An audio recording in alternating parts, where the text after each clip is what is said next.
This is Smarter Cars, and I'm your host, Michelle Kairouz. Today we're talking with Maxim Romain, co-founder and COO of Dott, a French micromobility company operating shared scooters and now e-bikes in Europe. Maxim, welcome to the show. Thank you for having me. Can you tell us a bit about your background and how you got interested in micromobility? Yeah, so first I'm French. I'm based in Amsterdam. I had first a career at Decathlon, which is a sports retailer. I was mostly based in Asia, in China, in Thailand, and operating across Southeast Asia, mostly in operations and manufacturing. Then I joined Wayfair, which is an online retailer for home goods, built their operations in Europe and then directed their business in Europe. So you can say that I'm pretty much an ops guy, so really involved in all sorts of operations. And, through living in multiple Asian and big European cities, every time it was very obvious to me that there were massive transportation issues. So, you take a city like Bangkok, a huge pollution, you could spend hours in traffic jams, same in China, in Guangzhou, same in London. And so I got quite interested in the topic of why are not more people using bikes or micromobility vehicles in cities. And so in 2018, when I got approached by the CEO and founder of Ofo, a Chinese bike sharing company, who wanted to expand their bike sharing business across Europe and find a guy to build their business in Europe, I got quite interested. I said, wow, that's pretty cool. In China, 20 years ago, there used to be a lot of people using bikes, suddenly totally disappeared. And now there are these bike sharing companies that are getting millions of people to use bikes again. And so I say, okay, why not? Maybe we could do the same in Europe. Join Ofo. So very quickly that on one side, there was a lot of demand for bikes. So, we were putting bikes on the streets. I've seen it in cities like Berlin, London, and other cities. Immediately, people were using them. So definitely people were really keen to use bikes as soon as it was easy for them to use. But in the same time, I could see the major issues of shared micromobility when it's not done right. If you don't have the right hardware, if you're not monetizing, if you're not collaborating with cities, you immediately create a very big mess.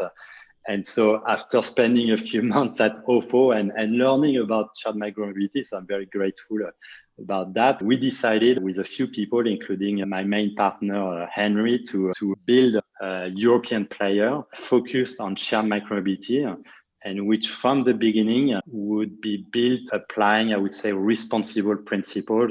So really aiming for sustainability, financially, socially, and obviously environmentally. And that's how Dott was created. And since then, we have expanded, in 6 European countries. We are operating 30,000 scooters in these cities. We have won the biggest tender in Europe, which was in Paris. We have won another one in Lyon, and we are, step by step, not going too fast, but step by step in a discipline growth type of approach, expanding in more and more cities, always with our own operations. So sorry, it was maybe a bit of a long introduction, but hopefully for people who are listening, they will understand who we are. Yeah, that's perfect. What are the countries where you're operating? So we are operating right now in Belgium, which was our first country where we started, in France, in Italy, in Germany, in Poland, and we are right now starting in the UK as well. And you began with an electric kick scooter, and you recently announced that you'll be introducing some electric bikes as well. So we'll get to that in a little bit. Mm-hmm.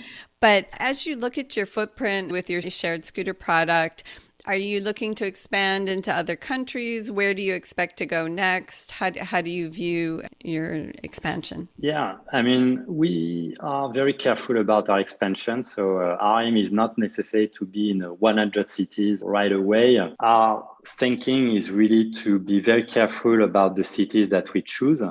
But when we choose a city, we really invest for the long term. So we set up our own operations, we hire a team, everyone becomes a shareholder of the company. And what we want is really to make a significant impact in every city where we go, meaning that we want shared micromobility to represent a significant share of all the trips that people are doing, because if not, basically we are not making the change that we want for cities. And so we go in a city, we invest, and so far we have started with shared scooters, but that's why we want to add electrical bikes on top of it, because we believe that there are a lot of people for different reasons that prefer electrical bikes compared to electrical scooters. Also, it's a better way to do longer distance trips. So let's say above 3 to 5 kilometers. And so we believe that electrical bikes and electrical scooters would be quite complementary. And so in terms of growth, to come back to your question, we want to grow to more cities, but always very carefully. We are very focused on Europe, which we believe is the most interesting market in the world right now for shared micromobility. And, there are 200 European cities that are above, I believe, 500,000 people. So there's quite some potential to keep growing out there. So you're not interested in the United States at this point? At this point, we are European. We know Europe, so it's a very big market. So we want to be sure first that we do it very well. Who knows? At some point we might go to the US, but right now it's not part of our plans. You mentioned the slower, more careful approach that you're taking to expansion. And also in your introduction, you mentioned wanting to be sustainable from a financial point of view. How has that worked out with respect to the cities you're operating in? Are you able to operate profitably in these cities? Has your slower or more careful expansion resulted in a better financial position for you? Yeah, I believe so. At the beginning, we started in one single city, which was Brussels, and then we opened only two more cities, which were Paris and Lyon. And the result is first that all these cities are extremely profitable. So, profitable if you include everything, operations, amortizations of electrical scooters. And on top of that, only two cities out of the three have organized a tender, but we have won basically each of them. So it shows that this careful approach enabled us to be profitable. It also enabled us to show a very responsible model, which the cities liked and got us to be selected in the end. And from there, we use all these learnings, obviously, to replicate that and to the other cities. So I would say, yes, I think an interesting question is, can you be environmentally sustainable and also economically profitable? And a lot of people tend to make a difference or say, well, it's a trade-off, it's one or the other. What we've seen for shared micromobility is that actually a lot of the decisions that make sense from an economical standpoint also make sense from an environmental standpoint. I will give you a few examples. For instance, if you manage to make your shared electrical scooters last longer, obviously it means that you can amortize them on a longer period of time, which makes you more profitable and increase your return on investment. But in the same time, obviously, it's also great from an environmental standpoint because you create less waste and you can use basically these vehicles. You reduce overall your carbon emissions associated to the manufacturing of them per kilometer. So, and a lot of things that make sense here environmentally actually are also quite good financially. And so, to give the example of Dott, our first generation scooters that we launched 2 years ago are still being operated 2 years later.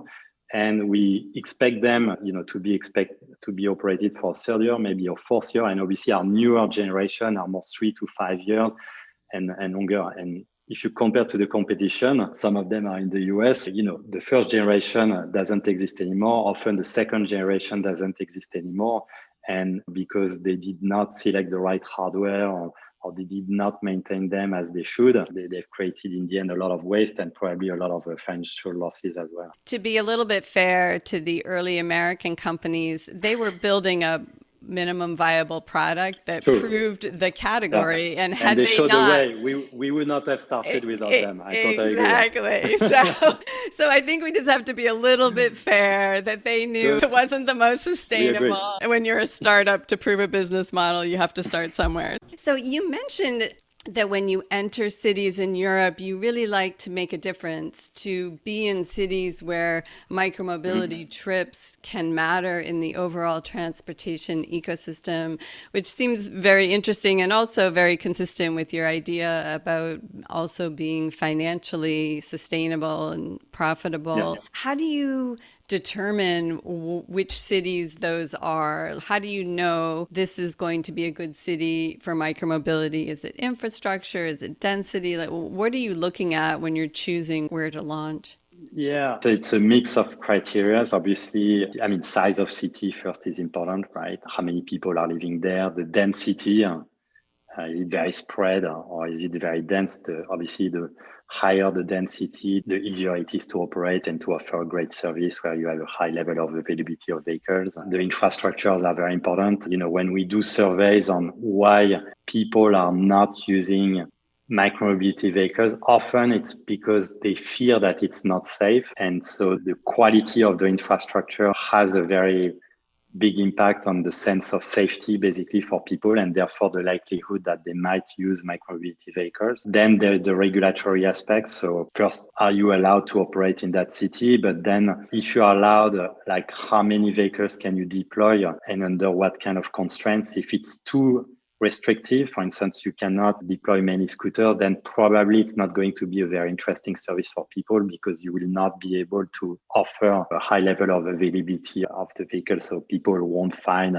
easily on a daily basis scooters or e-bikes that they can use. So, you know, there are other criteria, but I think size of city, density, population, infrastructures, and the regulation in that city are probably the key criteria that we look at before going into a city. So you announced that you would enter the market with an e-bike. Where are you rolling out the e-bikes, and can you tell us a little bit about the bike, the design, the manufacture of it? Yeah, so the Dott e-bike is a bike that was 100% designed in-house. And the reason is because we could not find an e-bike off the shelves or in market that could fulfill all the functional needs that we had, meaning we wanted something street durable, we wanted something easy to operate, we wanted to offer a great user experience, we wanted something that, you know, where we could ensure that they would always be parked in the right locations. And so as we could not find it, we decided, okay, let's design it ourselves and then before we deploy it in Europe. So this e-bike is going to be assembled in Europe and operated in the cities where we are already operating as an addition to our existing e-scooter fleet. Some of the key aspects of this e-bike is first, it's built really to last. So we have really analyzed every potential or possible weakness that, generally speaking, electrical bikes have. So for instance, the chain drive can be a weakness. So we have used a shaft drive, which is completely enclosed, so which basically is almost impossible to break and require very little maintenance. We have solid wheels, which the spokes usually are weakness, so you don't have any problem basically with. So we use also a special foam for tires, so which means that you have a great cushion, but you don't have a risk of puncture. You have no visible cables, so nobody can try to cut them, and everything has been really thought to be durable. We have thought also a lot about also like how do we integrate into cities, and what we realize is that parking or ensuring that e-bikes or e-scooters are correctly parked is key. And so we already had what we call a smart parking technology to make sure that vehicles are parked in the right location. But what was very important is also very accurate GPS technology. And so as part of this e-bike, we are using in-house developed IoT module, which has a very accurate geolocalization. So basically less than 0.5 or 1 meter, which enables us to ensure that the e-bikes are always parked in the right location. So these are some of the things that we've put in this e-bike. Yeah. But we are very excited here to launch it. And where are you starting the launch for the e-bikes? So 2 cities, London and Paris. How many bikes will you be deploying in London and in Paris? So in London, we don't know yet because it's a bit complicated. You have to negotiate right now borough by borough. So it will depend a bit on, we already have agreements from some initial boroughs, but we expect to have more so that it can become a truly interesting service for people connecting different boroughs. In Paris, we expect to probably roll out first this year about 3,000 e-bikes in the city that will come on top of our 5,000 electrical scooters. How do you think about pricing for the e-bike in Europe, especially in a city like Paris? Are you competing with Velib and dock systems that are subsidized by the government? Yeah, obviously there is already a great service which is called Velib in Paris. Paris, one of the oldest, bike sharing schemes, dog based. I think the main way to compete is definitely not the price because the price is already quite cheap. So there's no way we can compete against that and, huge subsidies. No, we are competing much more through the availability of or better availability of our fleet and also better reliability of our vehicles and maybe also the better experience. What do I mean by that? The Velib, they are constrained by the docks or the stations where they are. And often also these bikes or e-bikes are not available because they are broken, because maybe they are out of battery or whatever. And so we believe that through our own in-house operations, which ensure that the e-bikes or the e-scooters are always 98 or 99% available, and the higher flexibility in terms of localization of our fleet, we can offer a service where people will find it a lot easier when, let's say, they get out of their home to find an available Dott e-bike.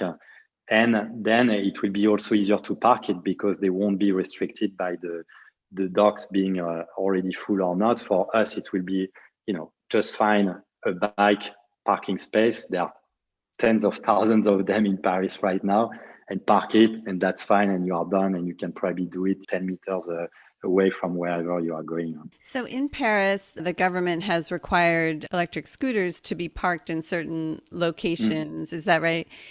And correct, yeah. Are there similar parking spots for bikes, or are they just existing bike racks that were already there, or couldn't you put them in the same kind of painted area where a scooter Yeah. So I think it's going to evolve, but right now you have about 2,500 parking spots that are dedicated for shared electrical scooters. And through what we call internally our smart parking technology, we ensure that users only end their rides in these parking spots. And right now we calculate that we are about 97, 98% success ratio. And the rest, we have our team reposition the scooters. For e-bikes, generally speaking, can park everywhere where the bikes can park today, which means that you have a lot more parking spots across the city. And I can't remember the number for Paris, but it's definitely, let's say, 15, 20,000 parking spots across Paris. So funny enough, it's not going to be the same location for e-bikes and for e-scooters, but this is something we can explain to the user. I think in the long run, in my opinion, at least, it doesn't make a ton of sense. So I think eventually the parking spots for electrical scooters or electrical bikes or bikes should be exactly the same. When you look at entering a market with the e-bikes, is it a different economic analysis or business analysis than with your scooters? Is the bike business more profitable or lower cost to operate? Well, I mean, the first thing is we don't know yet because we have not been operating them. But yes, the calculation is different. The e-bike, from a purchasing price standpoint, costs a lot more than an electrical scooter. So if you want to make it simple, the price of an electrical bike is probably double the price of an electrical scooter. In the same time, because electrical bikes, it's basically, you assist basically the user pedaling. So the consumption of the battery is much lower if you compare it to an electrical scooter. So what we anticipate is that the initial investment cost is double for the electrical bike, but the operating expenses will be probably significantly lower compared to the electrical scooter. So you put more money at the beginning, but then it becomes more profitable with probably a similar type of pricing structure. So eventually, if you can make your hardware last long enough, the e-bike becomes more profitable than the electrical scooter. And so you're saying you expect that the batteries are charged less often because it's pedal assist. Yeah, so then it depends basically the level of support also that you offer to the users. Yeah, so you have to kind of try to find the right balance. When you've been operating in a city with scooters, I know that a lot of the learning that companies have is around where to deploy the scooters, where are they going to be used, where are they being ridden. Does that data help inform deployment of bikes? Bikes are such a different use case, longer distance, et cetera. Are they deployed in the same locations? How do you manage that operation? I think at the beginning, we'll probably use the data that we have, which will be for us, the data from the electrical scooters. But after, once we start operating them, obviously we'll be observing the patterns, which may or may not be different. And then accordingly, we are going to optimize availability for both the electrical bikes and the electrical scooters. What's quite possible is that if you take a city like Paris, right now we operate mostly in what's called Paris intramuros, so within the ring basically of the city, or Paris center if you like. And so now we are negotiating to operate also across all the suburbs, the suburban cities of Paris. And so what we anticipate is that the electrical bikes are going to be a lot more used to connect the suburb and the center of Paris, whereas the electrical scooter will remain a more local user.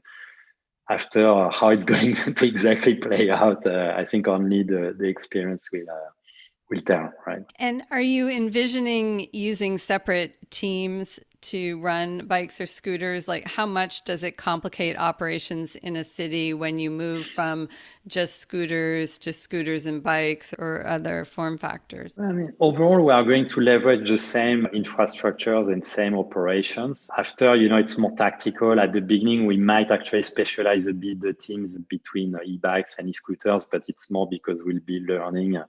And for us, it will be easier potentially on the streets to distinguish basically the two operations.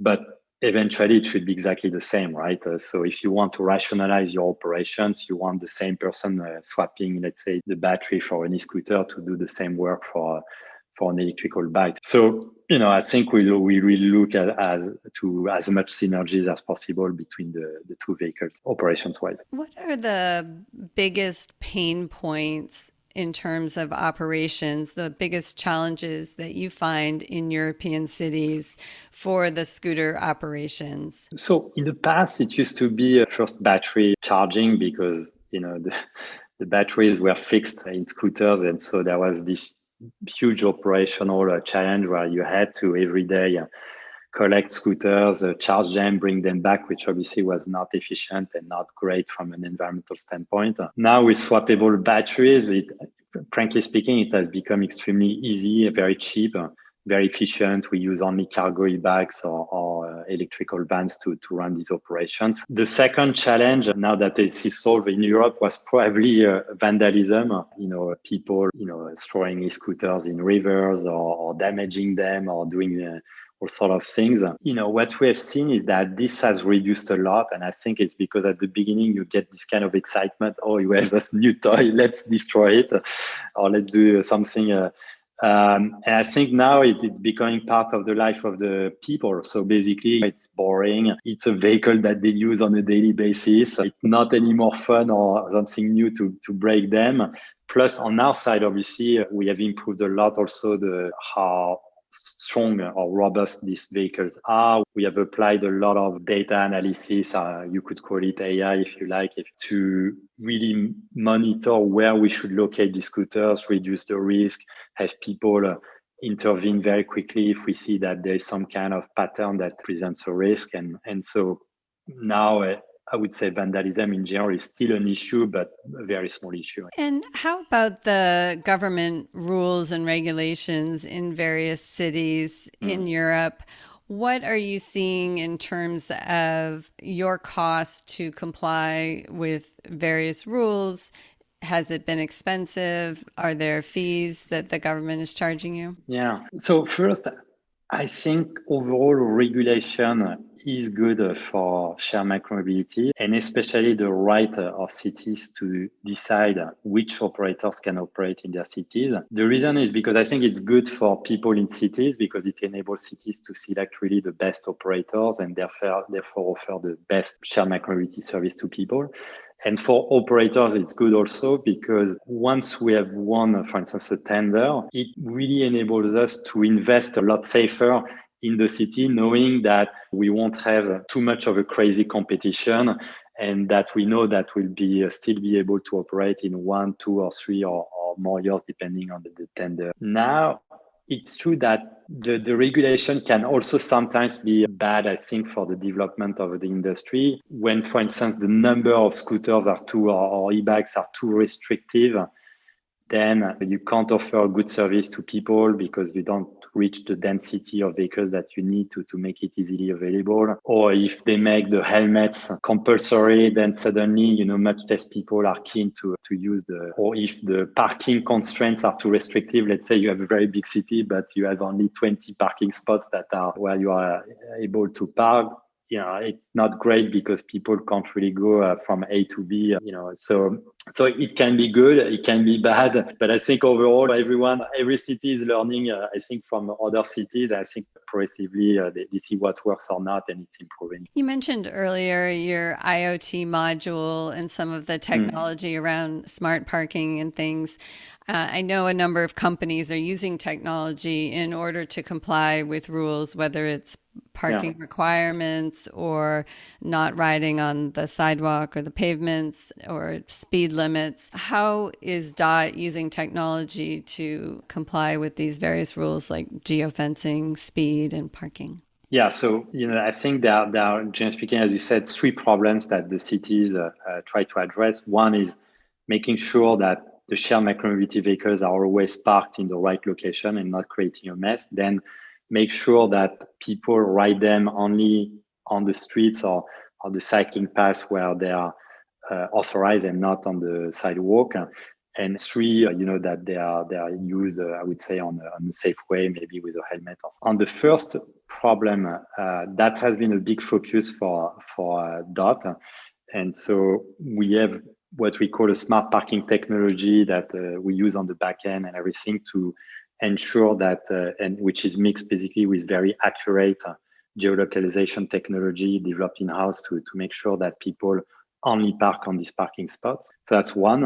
On sidewalk, we are studying this with multiple partners and startups. To be honest, I'm not 100% sure that it's a problem that can be totally solved. And to some extent, at some point, you have to rely on people also driving these scooters or electrical bikes where they should. And the reason is that even if there's technologies that are pretty good leveraging what they call artificial intelligence to tell if you're on the street or on the sidewalk, there are still always a few percent of false positives, right? And so based on this false positive, the problem is what do you do with them? And it's very hard as an operator to enforce, even if you can guess, let's say 95% if they are on the sidewalk or not, it's very hard to enforce this because of this false positive. And so, I think we will find solutions, but I don't think that the industry overall is yet there. The third point about user safety and for instance, helmets. So as a few other operators, we have been testing and doing pilots by offering a helmet box that are integrated on our electrical scooters, meaning that the user can access to a helmet. We are not yet sure if it's a great thing. First, we are in times of COVID, so is it totally safe? It's a question mark. And then I still feel personally that the most important is to limit speed, which we are able to do depending on different zones remotely based on geolocalization. And so far, you limit speed. I don't think there's a big difference whether you wear a helmet or not. I mean, obviously, it's a topic for debate. With respect to your smart parking, you mentioned geolocation and that you're able to geolocate the scooter within a small radius more than a regular GPS would be accurate. Are you using camera-based technology to do that? Or how are you improving the accuracy of the location when you're seeing if someone has parked the scooter correctly? Yeah, so no, we don't use cameras for that. We use, overall at high level, we use dead reckoning technology, which associated with, I would say a fairly standard or improved, I would say, GPS technology enables us to reduce the level of inaccuracy to 0.5 to 1 meter. And that's a satellite-based technology like GPS? Yeah, exactly. Yeah. But dead reckoning is an addition where basically you use all the sensors that you have on the vehicle, so to complement basically the inaccuracy of the GPS. And then you mentioned sidewalk riding and some of the concerns around how to enforce riding with respect to geofencing. And it is an interesting problem. I mean, the technology providers that create this software can tell you information, as you point out, within a certain level of accuracy, but it seems like it's on the operator to decide what to do with that information and what level of accuracy do you have to have before you're going to cut the speed on somebody's scooter. Exactly, yeah. Cut the motor or whatever. And there's certainly safety issues around that if they're in the middle of an intersection and suddenly you cut their power or something. I think if you think about cars, for instance, which are much more dangerous than electrical scooters that are limited at 20 or 25 kilometers per hour, I mean, we are not preventing the users or the drivers of cars to do anything stupid. You know, they can go at whatever speed they want. If they want to drive on the cycling lane, they can. If they want to pass a red light, they can. I think probably there should be some limitation, but the question is, why are we so insistent that for a small vehicle that probably is not very risky for people and that is already limited in speed, we should develop such sophisticated technology just to prevent that basically people go on the sidewalk? My view is that at some point, you know, you have to also trust people, and especially if cities develop great cycling infrastructure, I think there will be really no incentive for people to be on the sidewalk. I think they will want to use the cycling lanes, the same as for the bikes, just because it's so much better and it's safer. You mentioned your swappable batteries and your changeover to using a swappable battery from a fixed battery. Are your batteries going to be interchangeable between the scooters and the bikes as well? Not at the beginning, but that's our goal eventually. It's a question of form factor in the end. And we thought from a design perspective that it was more optimal to have a different form factor for the electrical bike and the electrical scooter. But you know, I think that eventually we'll have the same battery design for both, but we'll see. I don't know yet. Yeah. So for the scooters, how big are the batteries? Like how many rides do you typically get before they do need to be charged? It depends a bit on city configuration, but I would say for us, we probably do between 12 to 15 rides between each. And what have you seen with respect to battery technology? Do you envision in the future that battery life will get better? Obviously, the industry is still fairly young. Do you see there being technology improvements around that? So it might be disappointing, but I really think that so far there has not been any real innovation on batteries. Everyone is using the same type of technology, ion lithium cells. It's all the same cells. They all come from the same suppliers. There are some improvements, you know, I think in terms of how efficient you are at using the energy from these batteries and transforming them into power. But generally speaking, there has not been a ton of innovation. I think there are new technologies that are being developed. They are not yet, I think, mature enough, but I would say in the next 2 to 5 years, probably we'll see completely different battery technologies coming in. When you talk about the benefits of swappable batteries, as a number of companies have moved to a swappable battery, it's usually compared to the alternative of having to pick up all the scooters and drive them to a warehouse and charge them. Is there also a third alternative, which would be to build out city infrastructure in the parking places where the scooters could charge? Instead of replacing the battery when it's dead, every time someone comes back and parks, it would be charging so that there would be kind of a more constant charging of the scooters. Is that something that you think about? Yeah, it's possible. The problem with this kind of infrastructures is they tend to be quite costly and they are much less flexible. And I think the big advantage of swappable batteries is that you are not limited by the stations or the recharging docks. And this is true also for people, meaning that what do you do if you arrive at a station and there are no spots available? And so I think our model right now, it seems to me at least, is the most optimal one in terms of optimizing availability and user experience. And in the same time, it's extremely cheap because we don't need to invest in any kind of infrastructures. The only cost is obviously the people that are doing these battery swaps. But for us, economically, the cost has gone so cheap that it's really not an issue anymore. And we prefer you really need to have this flexibility. How are you looking at maintenance for your scooters? Are you using vehicle diagnostics or predictive maintenance or other technology to determine how to fix your scooters? Yeah, we have a self-diagnosis tools which tell us in a kind of proactive way remotely if there's some kind of issue with the electrical scooter. And based on that, we are able to, depending on what kind of issue it is, basically to make the scooter unavailable and that then get our teams to pick and collect. And then we have our own in-house mechanics that do the repairs. So it's a mix. It's a self-diagnosis. Then we have, reports from users. We have also our own staff that every day swaps batteries. And so part of their process is to check every time. They have a checklist. So they check the brake, they check a few critical aspects of the electrical scooter. If they see something, they take the scooter with them.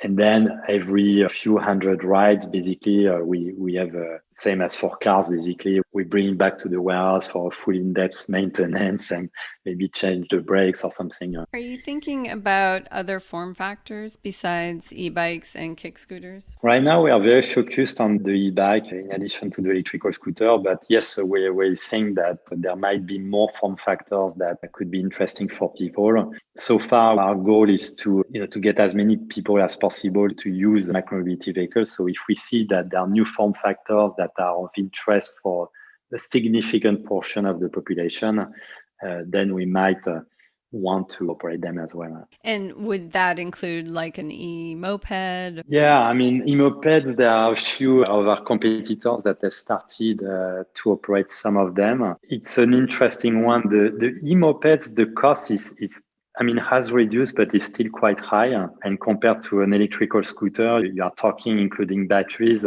maybe a factor of 8 times more expensive or something like that. So when you know that the price that you can charge is fairly similar to electrical scooters, electrical bikes, it makes it a lot harder to get a positive return on investment. And the question is then also like, is an electrical moped offering so much higher value for the people than an electrical scooter and electrical bike? My belief is not that much. But then it depends a bit also on city configuration. So if, for instance, you don't have much cycling lanes, then electrical mopeds might become a safer way to move around because you can go at a higher speed, you can go on the main road, and then maybe it makes more sense for people. And what about other business models? I know some companies, especially with an e-bike, have thought about a subscription model rather than a dockless rental on the sidewalk where you would pay a certain fee per month and you would get some maintenance and you basically keep it at your house. I know there's a stronger owned culture in Europe for e-bikes. Yeah, I think in the end, we are part of the ecosystem. And I think, overall goal is to get more people to use micromobility vehicles in general. Some will have their own private bike. Some will lease it on a monthly basis, and some will use it on demand as what we are offering right now. And I think every model will be successful. I think the market will grow for everyone. When it comes to, let's call it long-term leasing, so let's say lease on a monthly basis or on a weekly basis, we think it's a different business because the question is much more like a question of financing. So who do you trust enough, I would say, to offer a leasing contract with the risk of theft and everything? And so we think that right now it is not our core strength, this aspect, and there are other companies that do it a lot better. The second aspect is that leasing, we think that the return on investment that you can get is lower than in shared micromobility. And the reason is because, let's say with an electrical scooter, you do, let's say 5 rides a day. Let's say it's let's say in US dollar, so $3 every time. So, you do $15 per day. That means that if you really operate it every day of the month, you can do in total $450 per electrical scooter per month. If you rent it, maybe you can rent it for 50 US a month, but probably not a lot more. So the time to get the return is vastly higher. And so right now we see a bigger opportunity in shared mobility. What does 2021 look like for Dott? What do you anticipate in the next year or so in terms of your plans and recovering from the impact of the COVID pandemic? Yeah, first priority is to launch the e-bike and to add the e-bikes to our e-scooter offer in the cities where we operate. Two, it's to grow in the cities where we operate. So we want to make a bigger difference in the cities where we are. And then in a careful way, we are going to continue to expand, really targeting first cities, big cities, suburban cities that are around the cities where we operate, and potentially a few cities that are launching tenders this year in Europe, such as London, which is ongoing right now, Dublin, maybe Oslo, Barcelona, and other cities. Great. Well, thanks so much for coming on the podcast. It was a great pleasure. Thank you, Michelle. Thanks again to Maxim for joining us. You can find the show notes for this episode on our Substack publication, smartercars.substack.com. If you're enjoying the show, please leave us a rating or review on Apple Podcasts or wherever you listen to your podcasts. Thanks again for listening. We'll see you next time.